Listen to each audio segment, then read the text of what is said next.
제목을 말씀을 드린다면 영원토록 함께 하시는 성령이라고 하는 이 제목을 가지고 말씀을 드리도록 하겠습니다.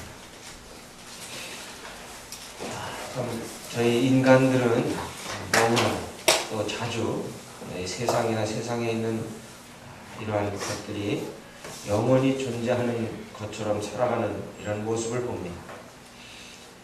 한순간에 아무 일도 예측할 수 없는 한계를 지닌 연약한 존재인데 무한한 능력을 소유하는 것처럼 자만한다는 것은 매우 어리석은 일임을 우리가 알 수 있습니다. 잠언 27장 1절을 보면 너는 내일 일을 자랑하지 말라. 하루 동안에 무슨 일이 일어나는지 네가 알 수 없음이니라. 이렇게 말씀하고 계십니다. 또한 우리가 소유한 모든 것들도 잠깐만 가지고 있을 뿐 영원하지 않다고 하는 사실입니다. 우리가 가지고 있는 재물은 줄어들고 또 우리가 가지고 있는 옷은 좀이 먹고 또 금과 은은 녹슬기 마련이라고 성경은 말씀하시고 있습니다. 또 우리들과 함께 있는 가족이나 친구도 떠나기 마련입니다. 이러한 사실들을 우리들이 생각하면 우리들은 너무나 허무와 절망에 빠질 수밖에 없습니다. 그래서 허무주의자들은 뚜렷한 대안이 없이 현실을 바라보면서 허무한 가운데 세상을 살다 죽음으로 마치는 것입니다. 많은 종교들도 이 내세에 관한 문제를 찾기 위해서 안간힘을 쓰지만 결코 찾지 못한 채 미로 속을 방황하면서 해결을 하지 못하고 있는 모습을 봅니다. 이 세상에서는 소망을 둘 것이 전혀 없습니다. 영원하지 않은 곳에서 영원한 것을 찾을 수가 있어요? 없어요? 결코 없습니다. 이 세상이나 세상에 있는 것들은 금세 지나갑니다. 그렇다면 우리의 삶이 이것으로 끝나고 마치는 것입니까? 그렇지 않습니다. 만물을 창조하시고 만유의 주가 되신 하나님께서는 우리 인생의 주인으로서 우리에게 영생의 소망을 제시해 주십니다. 영원하신 하나님을 우리가 발견하고 신뢰하는 삶을 살지 못한다면 참 어리석은 자고 무지한 자라고 성경은 말씀하십니다. 우리가 신뢰하는 하나님은 우리에게 영생의 복을 주십니다. 정말 썩지 않고 쇠하지 않는 이 소망을 주십니다. 믿으십니까? 이 낭망이나 불안하지 않도록 기도할 때 예수님의 이름으로 모든 것을 주시겠다고 우리에게 약속하세요. 지난 시간에 저희들이 하나님께서 저희들에게 약속하신 이 두 가지에 대해서 말씀을 드렸습니다. 첫째, 영원한 이 거주지에 대한 말씀입니다. 주님이 계신 곳으로 인도하셔서 이 성삼위 하나님이 함께 하시며 교제하는 이런 교제 가운데 바로 우리를 영원히 함께 거하도록 조처를 취하시겠다고 약속하셨습니다. 이것은 가상의 세계가 아닙니다. 실제 존재하는 장소고 우리 주님께서 제자들에게 하나님의 자녀들이 거할 장소를 준비하기 위하여 가셨다가 다시 오시겠다고 명확히 말씀하셨습니다. 여러분, 천국을 간절히 소망하고 계십니까?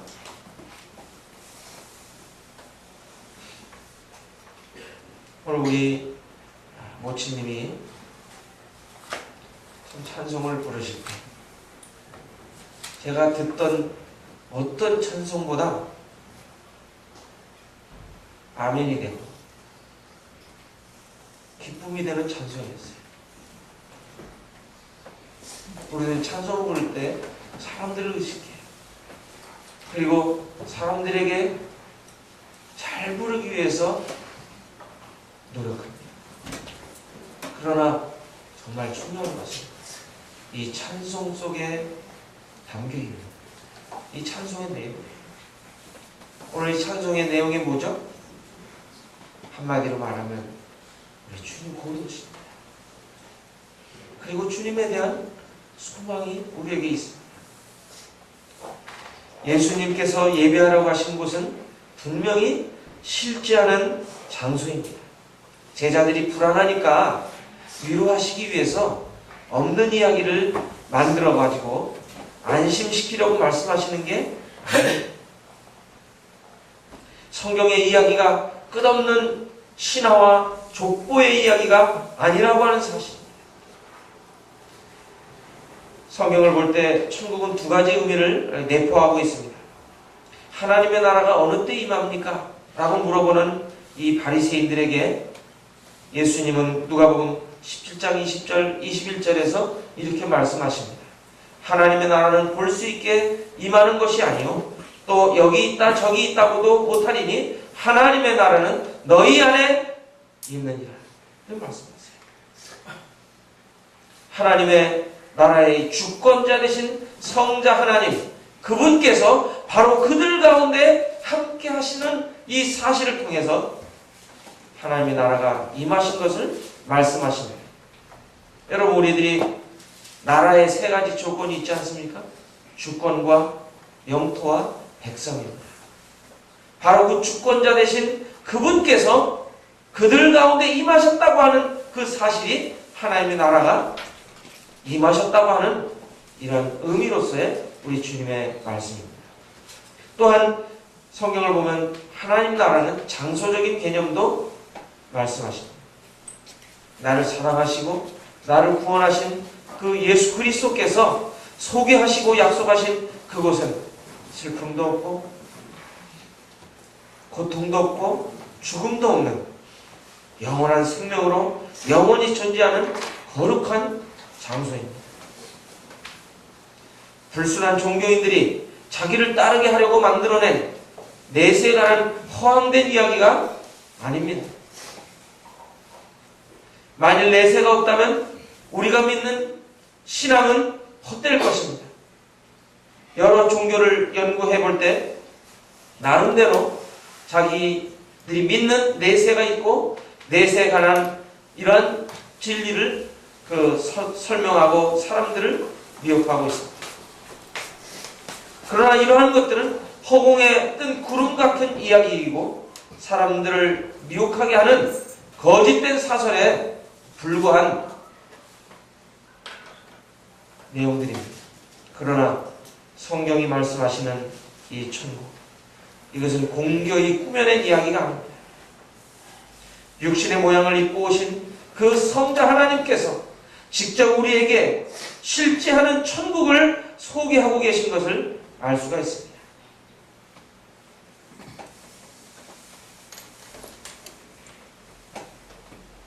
여러분, 영국에 갔다 온 분이 이제 한국에 다시 와서 영국 있습니다 얘기를 하는데 믿지 않는다면 그 마음이 어떻겠어요?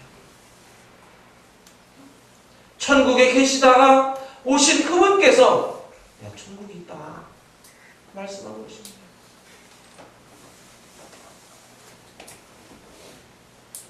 구원받았다고 하면서 천국에 대한 소망이 없다면 잠자는 신앙이든지 병든 신앙이라고 하는 사실을 우리들이 명심해야 합니다. 오늘날 많은 그리스도인들이 이 천국에 대한 소망이 없이 살고 있어요. 이 세상이 마치 영원한 것처럼 우리들 살고 있지 않습니까? 제가 여러분들에게 오늘 이 아침에 정말 진심으로 묻고 싶어요. 여러분, 천국이 정말 있다고 확신하십니까? 그리고 이 천국에 대한 이 소망을 품고 살아가고 계십니까?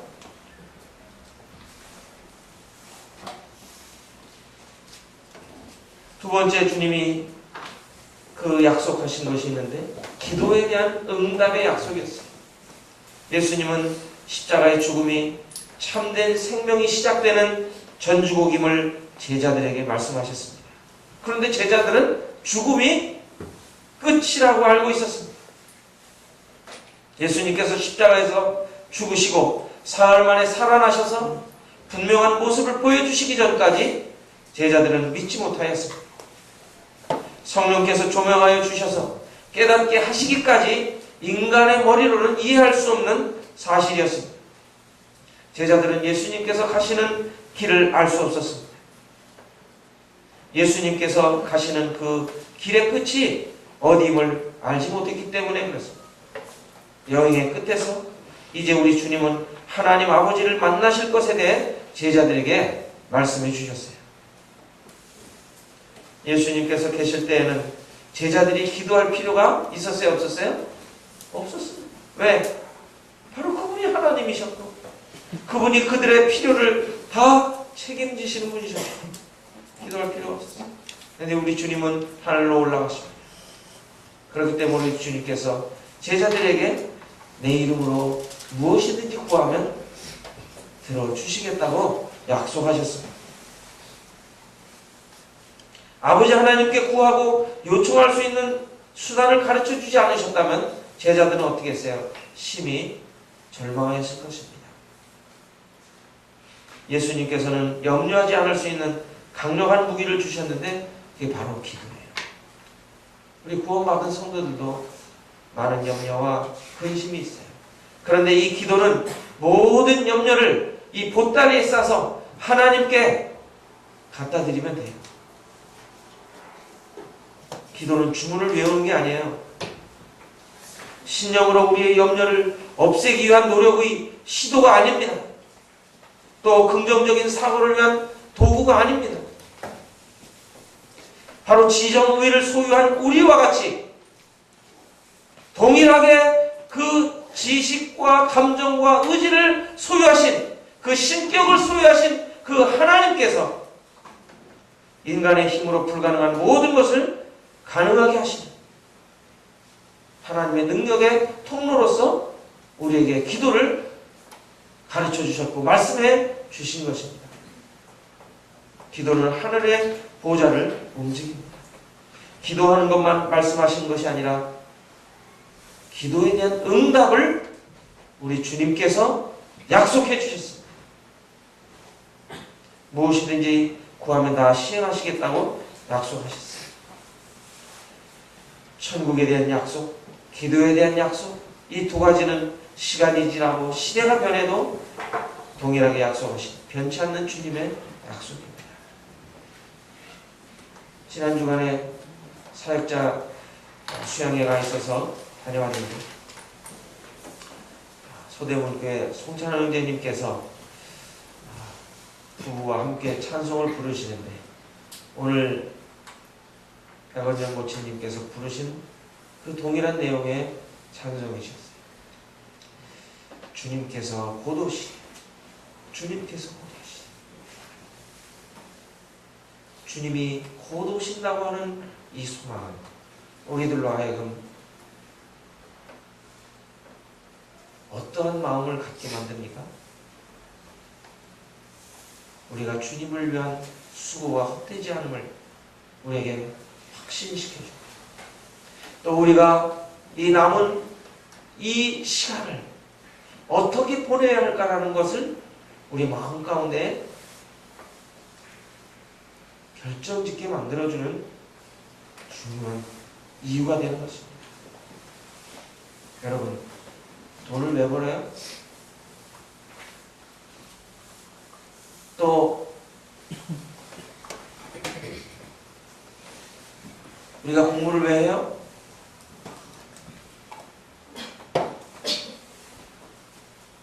오늘날 그리스도인들이 이러한 분명한 우리가 하는 일에 대한 이 목적을 상실한 채 살기 때문에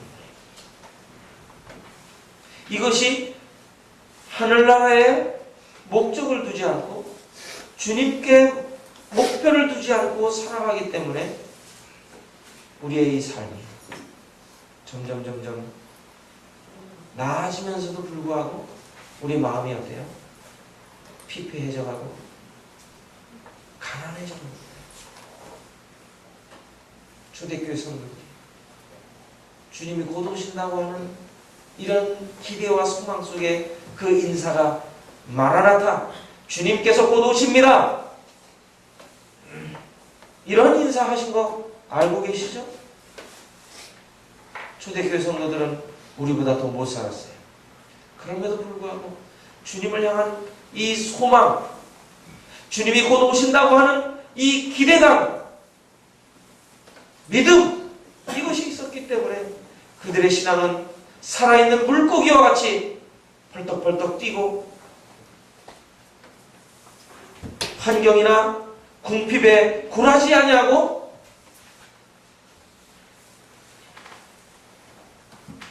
살아있는 신앙이 무엇인가를 보여주며 살았습니다. 오늘날 그리스도인들의 모습, 우리들이 한번 생각해 보면 좋겠습니다. 우리 주님은 오늘 이 본문을 통해서 뭘 약속하고 계신가요? 성령님을 보내주시겠다고 약속하세요. 예수님이 떠나시는 그곳을 당장 제자들이 따라올 수 없었어요. 지금은 아니에요. 후에 순서가 있을 것입니다. 예수님이 떠나시지만 이 제자들을 홀로 남겨두는 것이 아니었습니다.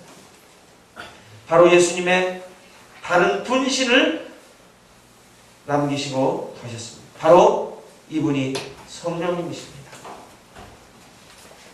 요한복음 3장에는 바람으로 비유된 성령님이 이제 어떠한 일을 하시는가, 여기 이 본문을 보게 되면 우리를 변호해 주시고 상담해 주시는 분이십니다. 우리를 진리 가운데로 인도해 주시는 분이십니다. 그리고 영원토록 구원받은 성도들과 함께 거하겠다고 말씀해 주셨어요. 얼마간요? 영원토록.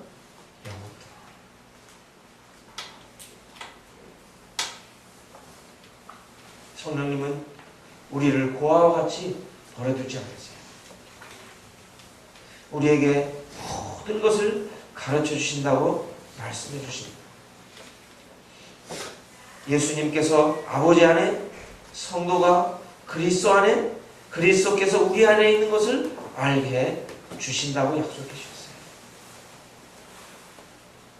주셨어요. 제 마음 가운데요, 주님이 제 안에 계신 것을 알 수 있는 것은 저의 지혜나 이해로 되어지는 것이 아니라 우리 안에, 제 안에 계신 성령님을 통해서 알게 해주신 거예요.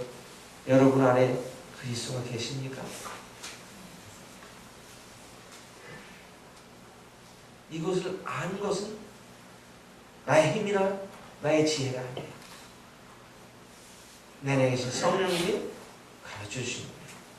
예수님의 이 약속은 무엇보다 위대하고 무엇보다 불안해하는 이 제자들과 우리들을 안심시켜 주시는 확고한 약속이에요. 성령님은 세상의 것으로 할 수 없는 것을 가능케 하시는 분이에요. 세상은 평화를 원하지만요, 점점 더 멀어져 가잖아요. 그러나 성령님은 이를 가능케 하세요. 주님을 사랑하는 심령을 주십니다. 그런데 오늘 여기 15절에 보시면요, 다시 한번 보시겠습니다. 주님을 사랑하면 뭐예요? 주님을 사랑하면 뭐가 그 사랑의 열매로 나타납니까? 주님의 계명을 지키는 거예요. 주님의 계명을.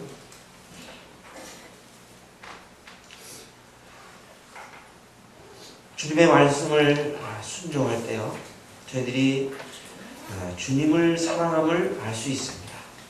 또 주님을 사랑하는 사람은 아버지께 사랑을 받을 뿐 아니라 주님도 그를 사랑하심으로 주님을 나타내 보여주신다고 말씀하세요. 참이 중요한 말씀이에요. 성령님은 항상 우리와 여기 보면 함께 하십니다. 여기 보혜사라고 하는 말은 이 동반자라고 하는 의미가 있습니다. 우리보다 앞질러 가시는 분이 아니라, 우리보다 뒤처져 가시는 분이 아니라 항상 우리와 함께 영원히 거하시는 하나님이십니다. 구원받은 사람에게는요, 성령님께서 내주하심을 약속하셨습니다. 우리 에베소서 1장 13절을 함께 보겠습니다.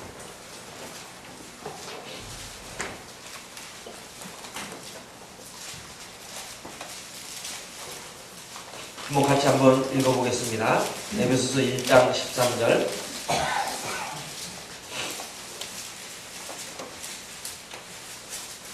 저도 읽어보실까요? 시작. 그 안에서 너희도 진리의 말씀 곧 너희의 구원의 복음을 듣고 그 안에서 또한 믿어 약속의 성령으로 인치심을 받았으니. 그렇다면 성령님께서 내주하심을 통해 말씀하신 그 약속 안에 포함된 의미가 무엇일까요? 성령님께서 우리 안에 거하심을 통해 일어나는 열매나 결과가 무엇인가요? 이 구원받은 성도들 안에 성령님이 거하셨을 때에 일어나는 결과와 열매가 뭐예요? 주님과 성도의 상호간에 나타나는 모습은 사랑의 관계입니다. 사랑의 관계. 성도는 주님의 말씀을 순종함으로 사랑을 표현하죠. 그죠? 우리가 말로 주님 사랑합니다. 이건 사랑이 아니에요. 주님을 사랑하는 실제적인 열매의 모습이 뭐라고요? 주님의 말씀을 순종하는 거예요. 여러분들이 주님 말씀을 순종하지 않는다면 주님을 사랑하는 것이 아니라는 거예요. 그렇다면 주님은 우리를 어떻게 사랑하셨나요? 어떻게 사랑하셨어요? 십자가에서 죽으심으로 뿐만 아니라 성령님을 보내주시고 성령님께서 함께 하심을 약속하심으로 사랑을 보여주셨어요. 사랑을 보여주셨어요. 예수님은 떠나가시죠. 예수님의 분신이신 성령님께서 각 성도의 마음 가운데 내주하시고 서로 돌아보고 서로 사랑함으로 하나님의 의를 이루도록 우리 주님이 그렇게 조처를 취해 주신 것이에요. 예수님께서 제자들과 마지막 대화를 하고 계십니다. 가롯 유다가 아닌 유다가 예수님께 묻습니다. 주님 어찌하여 우리들에게만 주님을 나타내 주시고 세상에는 나타내려 하지 않으십니까? 이렇게 물어봅니다. 그런데 그 답이 뭐예요? 여기 23절이 답입니다.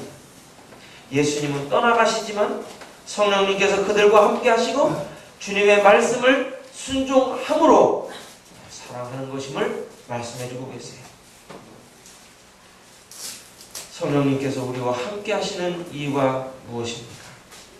이는 우리로 하여금 서로 한 영을 가지고 사랑함으로 여전히 하나님의 자녀로서 빛과 소금으로서의 이 새로운 삶을 살게 하신 것이었습니다. 이것이 우리가 놓치지 말아야 할 중요한 이유입니다. 성령님을 우리 안에 거하게 하시는 것은요, 하나님의 자녀됨을 증거하게 하시고 성령님으로 인해 하나님의 영광을 선포하고 드러내는 일을 하도록 하시기 위함입니다. 이것이 우리 주님께서 이 땅에 오셔서 십자가에 죽으시고 사흘 만에 부활하셔서 승천하셨을 뿐 아니라 이제 다시 올라가실 때에 바로 주님을 믿은 자들을 통해 세상을 복음화하시기 위한 전도 전략이에요. 제가 드린 말씀이 이해가 되십니까? 주님 오셔서 유대 땅에서 다니셨어요. 3년 동안. 그런데 여러분 2000년이 지난 지금 우리 주님의 사랑이 어디에 퍼졌어요?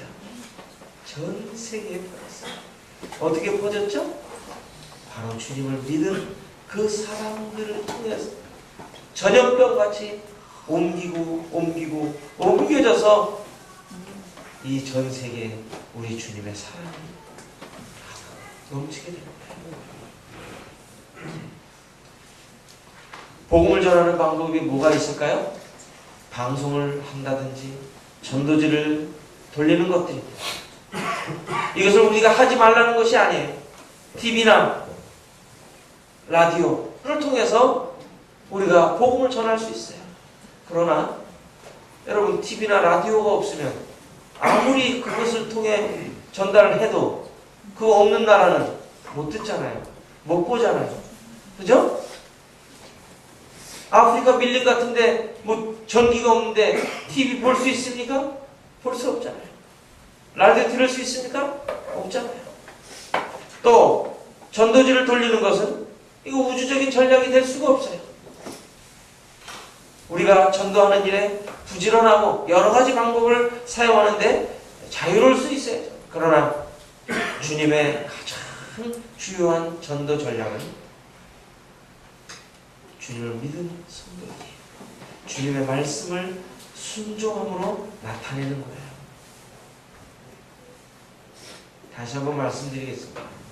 주님이 가장 이 세상에서 효과적인 전도 전략으로 삼으신 전도 방법은 뭐예요? 바로 구원받은 우리들을 통해서 그 주님의 말씀을 순종함을 통해서 드러내시는 것이었어요. 그리스도의 제자됨의 가장 중요한 표지는 뭐예요? 사랑과 순종입니다. 말씀을 순종하지 않는 한 사랑은 없습니다. 사랑하지 않으면 순종하지 않는 것입니다. 주님의 말씀을 순종할 때 어떤 결과가 있나요? 여기 21절을 다시 한번 보시면 주님의 말씀을 순종할 때 세 가지 결과가 나타나게 됩니다. 뭐가 있죠? 첫 번째,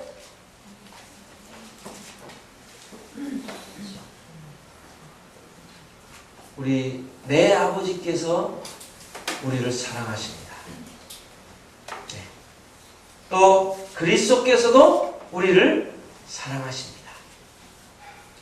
그리고 또한 그리스도께서 자신을 어떻게 해주세요? 보여주세요. 보여주세요. 이것보다 더 큰 기쁨과 확신을 우리가 가질 수 있습니다. 여러분 예수님 보고 싶으시죠? 네? 예수님 보고 싶으세요? 주님 말씀을 순종하세요. 주님 보여주세요. 자, 저를 따라해 보세요. 주님 보고 싶은 사람은 말씀을 순종한 사람. 여러분 주님 말씀 순종해 보시면요, 주님이 여러분들에게 보여주세요. 약속하셨잖아요. 이 삶의 방식을 보여주는 것이 참 필요한 거예요. 이게 다른 말로 말하면 뭐예요? 삶의 간증입니다. 우리들이 주님 말씀을 순종할 때 그 말씀에 대한 순종이 매일매일 삶 속에 일어나게 될 때에 우리들뿐만 아니라 우리 곁에 있는 사람들이 우리의 모습을 통해서 누구를 본다고요? 주님을 보는 거예요. 이게 강력한 전도 전략이에요. 구원받은 간증, 또 말씀을 순종하여 갖고 있는 그 간증은요, 그 어떤 말과 지식보다 더욱 강력한 무기가 되는 것입니다. 그래서 우리가 전도할 때요, 우리가 가지고 있는 지식 가지고 전도하지 마세요. 내 안에 찾아오신 주, 나를 구원하신 그 주, 그거 얘기해 보세요. 그게 가장 강력한 전도의 무기가 되는 거예요.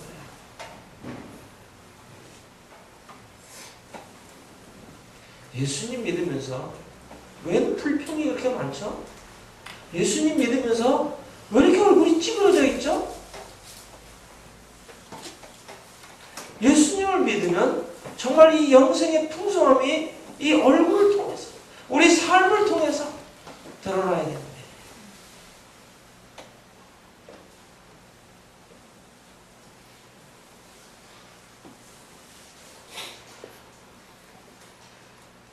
불신자들은요, 우리들이 가지고 있는 이 성경에 관심을 갖고 있기보다는 그리스도인의 삶 속에서 뭘 보길 원하는지 아세요? 성경을 보기 원합니다. 걸어다니는 성경, 말하는 성경, 삶에서 나타내는 그 성경을 보기를 원하고 있어요. 그리스도의 제자가 빛을 발하면 빛을 받은 사람이 또 다른 곳에서 빛을 발하기 마련입니다. 주님께서 승천하시면서 주신 이 사명의 그 각 복음서의 이 마지막에 이 내용을 보게 되면 기록되어 있습니다. 우리의 발은 비록 구리에 있지만 우리의 눈은 세상 끝을 향하는 이 원대한 비전을 가지고 나가는 이 주님의 마음을 우리들이 갖도록 우리 주님이 말씀하십니다. 우리가 가지고 있는 것 작아요. 그리고 우리가 가지고 있는 능력 정말 적어요. 그러나 우리 안에 누가 함께 하신다고요? 성령님입니다. 성령님은 어떤 분이세요? 성령님은 하나님의 영이세요. 저는 오늘 이 말씀을 이렇게 묵상하면서 제가 너무나 하나님을 제한하고 하나님을 순종하지 못함으로 말미암아 내 안에 계신 그 성령님이 제 삶 속에 온전히 드러나지 못한 사실에 대한 이 통회하는 마음과 그리고 정말 성령님이 그 하나님의 영이 보잘것없는 그 저의 이 마음 안에 계시다고 하는 것이 얼마나 큰 복인가 하는 사실을 마음가운데 생각하게 됐어요. 여러분 마가복음 16장 15절에 보면 너희는 온 천하에 다니며 만민에게 복음을 전하라. 대상이 뭐예요? 대상이 우리가 전해야 할 대상 온 천하 온 세상에 할 수 있을까요? 할 수 있어요. 또 누가복음 24장 47절에는요 또 그의 이름으로 죄사함을 받게 하는 회개가 예루살렘에서 시작하여 모든 족속에게 전파될 것이 기록되었으니 너희는 이 모든 일의 증인이라. 대상이 어디라고요? 구리심이 모든 족속, 모든 족속.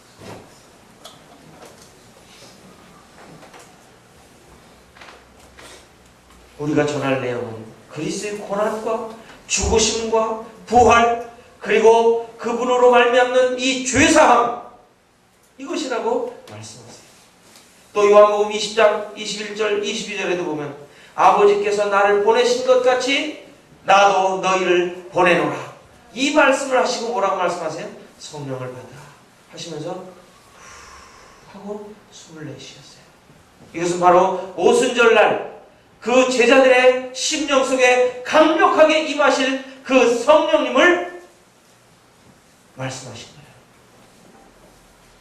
마태복음 28장 18절로 20절에도 보면 너희는 가서 모든 민족으로 제자를 삼아 아버지와 아들과 성령의 이름으로 세례를 주고 내가 너희에게 분부한 모든 것을 가르쳐 지키게 하라.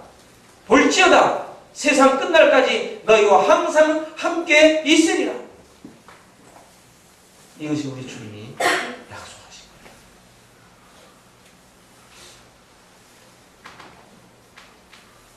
제자를 삼는 범위가 어디라고요?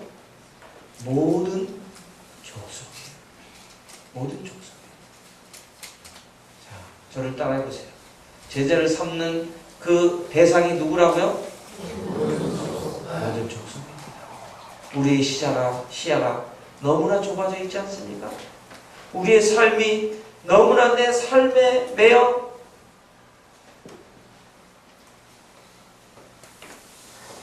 있지 않습니까?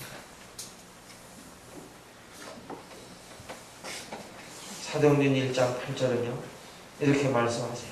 다 같이 한번 이 사도행전 1장 8절을 찾아서 한번 읽어보겠습니다.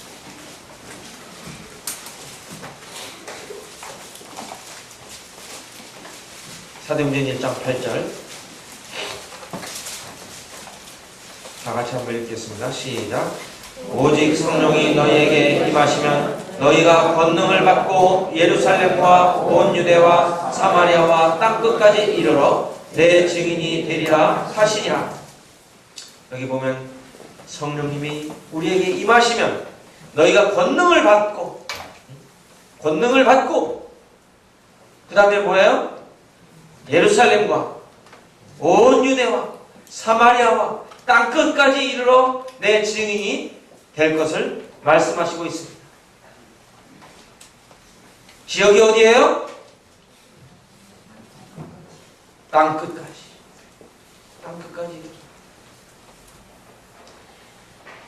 참으로 우리 주님의 명령.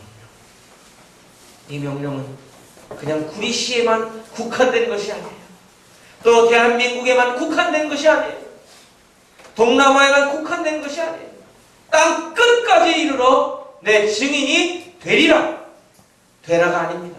이 단어를 잘 유념하시기 바랍니다. 내 증인이 어떻게 해요? 여기 다시 한번 보세요. 내 증인이 되리라. 이것은 필연적인 결과예요.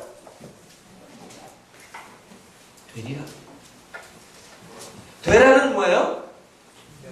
우리 보고 알아서 너희들이 내 증인이 되도록 노력하라 이런 거예요. 그런데 되리라는 뭐예요? 이것은 하나님이 우리 안에 하시는 거예요. 다만 우리들은 우리의 몸을, 우리의 마음을 순종해서 드릴 때 우리를 통해서 하나님께서 이 일을 이루시는 것입니다. 성령의 권능으로 주님의 증인이 되리라는 이 필연적인 말씀을 하신 우리 주님. 하나님의 열심이 우리를 통해 나타나실 것을 말씀하셨습니다. 우리들이 이 주님의 말씀에 순종하고 있습니까? 위의 말씀들은 한결같이 온 세상에 거하는 모든 족속이 전도의 대상임을 말씀하십니다. 성령님을 주시겠다고 약속하신 것은 성령님을 모시고 사는 그리스도인들에게 영생을 소유할 뿐만 아니라 바로 그 영생을 다른 사람들과 나눌 수 있는 사람으로 살도록 하시기 위함이라고 하는 것입니다. 우리의 신앙이 너무나 편협하고 너무나 이기적이지 않습니까? 나 구원해 주신 것에 대한 만족하는 삶. 이 신앙은요 마치 웅덩이에 고인 썩은 물과 같습니다. 여러분 웅덩이에다가요 새물을 부으면 그 당시는 어때요? 먹을 만한 새물이겠죠. 그런데 이것이 하루, 이틀, 사흘, 나흘 지나면 어떻게 되겠어요? 썩은 물이 됩니다. 그 이스라엘 나라에 갈릴리 바다와 사해 바다를 통해서 우리에게 주시는 영적 교훈이 무엇입니까? 사해 바다는 바로 그 헐몬산에서 물을 받아서 다시 그 요단강으로 흘러내려 보내기 때문에 그 갈릴리 바다는 그 살아있는 물고기들이 펄떡펄떡 살아 숨쉬며 있는 살아있는 바다로 존재하는 것입니다. 그러나 사해 바다는 어때요? 그 요단강으로부터 계속 받기만 하고 주지 못하는 거예요. 제가 가보니까 그 사해 바다 그 염분이 37%예요. 사람이 둥둥 떠요. 거기는 생물이 살 수 없는 이런 죽은 바다. 그래서 염해라고 하기도 하고 사해라고 하기도 합니다. 우리 그리스도인들이요, 내 안에 주님이 선물로 주신 이 영생의 이 풍성함을 나눌 수 없다고 한다면 그 영생은 더 이상 영생이 아니죠. 그래야 안 그래요? 영생은 더 이상 영생이 아니에요. 예수님께서 가시지만 이는 슬퍼할 일이라기보다는 사실 기뻐해야 할 일이에요. 예수님께서 가셔야 복음이 전 세계로 퍼져나가기 때문에 그렇습니다. 구원받은 것은 하나님의 영광을 위한 것입니다. 우리에게 성령을 주심도 주님 말씀을 순종함으로 주님을 사랑하는 고백과 아울러 그리스도의 제자됨에 대한 확고한 표지를 나타내는 것임을 가르쳐 주시기 위한 것입니다. 그리스도께서 자신을 주신 이유는 뭐라고 말씀하십니까? 우리를 죽으셨다가 다시 사신 자를 위하여 살게 하시기 위한 것이라고 고린도서에 말씀하는 것입니다. 성령님을 저희에게 보내신 것은 엄청난 일입니다. 위대하신 능력의 하나님께서 보잘것없는 내 마음속에 하나님의 영이신 성령님을 선물로 주셨어요. 여러분, 이 사실을 묵상해 보세요. 우리 안에 성령님이 계세요. 성령님이 내 안에 계신다는 것은 느낌이나 가상적으로 인정하는 미약한 수준에 머무는 것이 아닙니다. 오늘날 어떤 사람들은 성령님이 계신 그 체험을 방언이나 신의 은사가 나타나야만 한다고 말하고 있습니다. 그러나 성령님의 능력과 열매는 갈라디아서 5장 22절 23절에 나타난 대로 그 9가지 열매가 나타나는 것, 성품의 변화와 이 아름다운 열매가 나타나는 것이고, 또 성령님의 그 지배와 인도를 받는 이러한 것은 바로 말씀을 벗어나 찾는 것이 아니에요. 우리들이 이 하나님의 말씀을 매일매일 묵상하면서 그 말씀을 하나하나 순종할 때 성령님은 우리 안에 역사하시고 일하시기 시작하시는 것입니다. 우리가 하나님 말씀을 묵상할 때, 또 연구할 때 성령님께서 우리 마음속에서 하나님의 뜻을 조명하여 주시고 인도하여 주시는 것입니다. 여러분들이 그런 경험을 하지 못한 이유가 뭐예요? 말씀을 읽지 않았기 때문에. 그리고 말씀을 읽어도 그냥 국어책 읽듯이 읽기 때문에 성령님의 음성을 듣지 못하는 것입니다. 여러분, 계시록의 7교회를 설명하시면서 소개하시면서 주님이 마지막에 하시는 말씀이 뭡니까? 성령이 교회들에게 하시는 말씀을 들을지어다 말씀하세요.